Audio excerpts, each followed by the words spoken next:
বৈশিষ্ট্য হচ্ছে প্রত্যক্ষ কাজের ফল হতে হবে।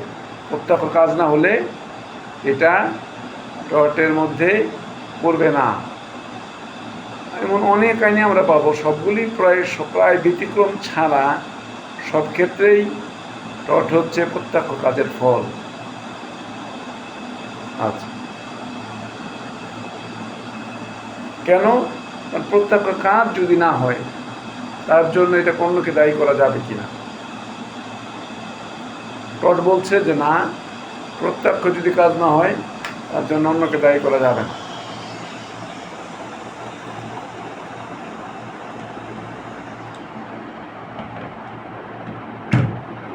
কারণ ইংল্যান্ডের একটা বিখ্যাত কেস হচ্ছে এরকম।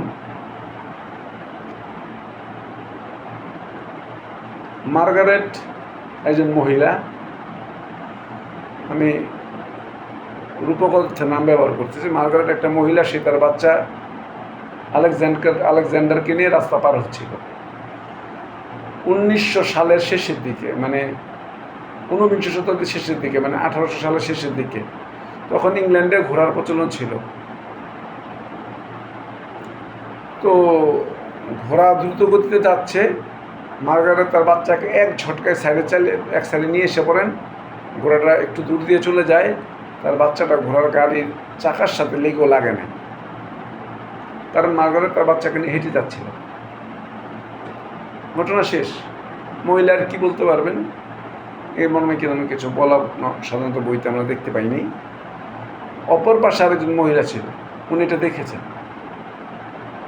এটা দেখে উনি সারাদিন চিন্তায় যে আচ্ছা, যদি ঘোড়াটা লেগে যেত এই মার্গারেটের ছেলেটার, তাহলে কি হতো? এই শোক মার্গারেট কিভাবে সহ্য করত? এই চিন্তায় ওই মহিলা স্ট্রোক করেছে। সকালের ঘটনা, একজন দেখে চিন্তায় চিন্তায় বিকালে স্ট্রোক। সে মামলা করেছে ওই ঘোড়ার মালিক শেরফিল্ডের নামে। না, যে কেউই তো মারা যায়নি, ঘোড়া তো চালিয়ে চলে গেছে। স্ট্রোক করে মারা গেছেন ওনার হাজব্যান্ড, মামলা করেছে শেরফিল্ডের নামে, ঘোড়ার মালিকের নামে। না, স্ট্রোক করে মারা যায়নি, স্ট্রোক করেছেন, আহত, অসুস্থ। তখন তিনি মামলা দায়ের করেছেন, তার পক্ষে স্বামী মামলা দায়ের করেছে। আদালত বলেছে এটা আপনার সরাসরি কাজের ফল না, আপনি কি দেখে আপনি কীভাবে আক্রান্ত হলেন এগুলো মেনটেন করে তো আমরা ইনস্যুর করতে পারবো না। এই কারণে এটা প্রত্যক্ষ ফল না, এর প্রতিকার পাবেন না।